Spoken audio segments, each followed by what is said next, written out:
Hi friends, it's Monsoon and now it's time to propagate our houseplants. Today I'll propagate my houseplants in four different mediums: water, sand, soil and coco peat. And we'll discuss about pros and cons of each one. So, welcome to Plantify.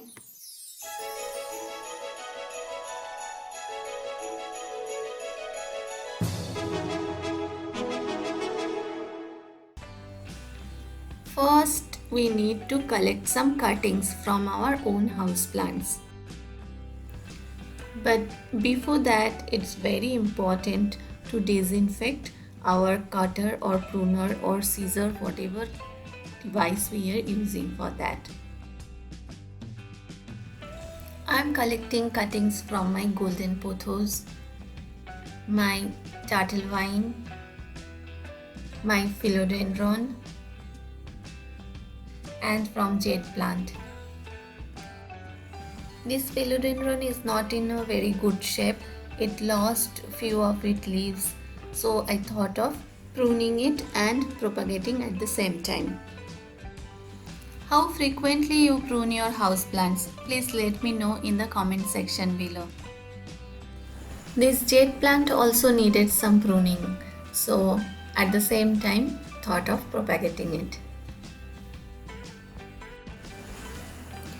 Now all the cuttings collection is done.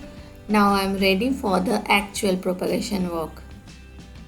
I am going to propagate this coleus plant in its pot itself.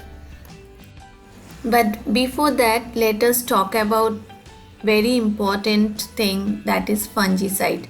This one is a chemical fungicide, SAF, and this one is Trichoderma viride, a biofungicide. You can see it's written biological fungicide.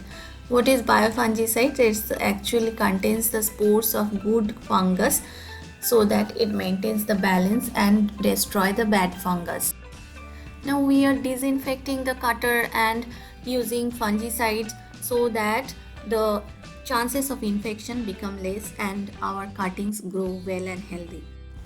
Here I am utilizing the same pot, so the cutting is going directly into the soil.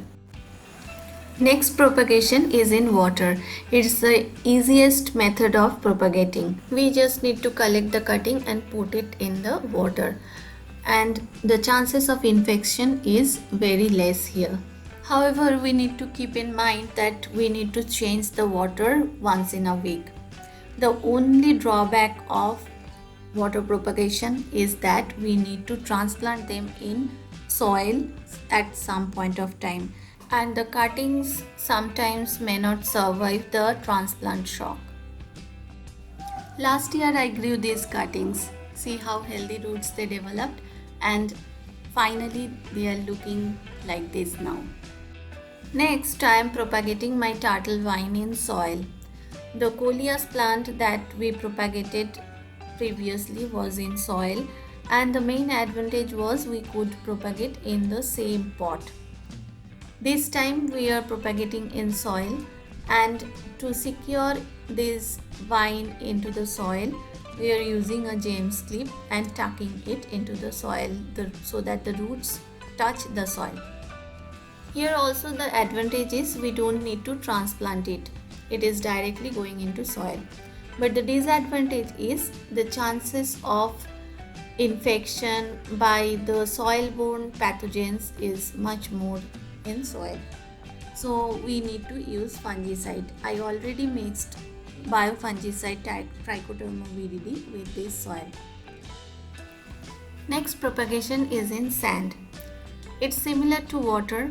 There is much less probability of getting infection, but the advantage is it is in a solid medium, so the transplant shock is much less than the water. This cutting is from last year. See how healthy roots they developed. Next medium is coco peat. It's similar to sand. A solid medium holds good amount of water. The main advantage of coco peat is that it's a loose medium and so root development is very fast in this. But since coco peat holds good amount of water, overwatering may damage the cuttings, and also there could be a chance of fungal infection. Hope this video was helpful to you, and if you like this video then please like, share, comment, and for more planting videos don't forget to subscribe Plantify.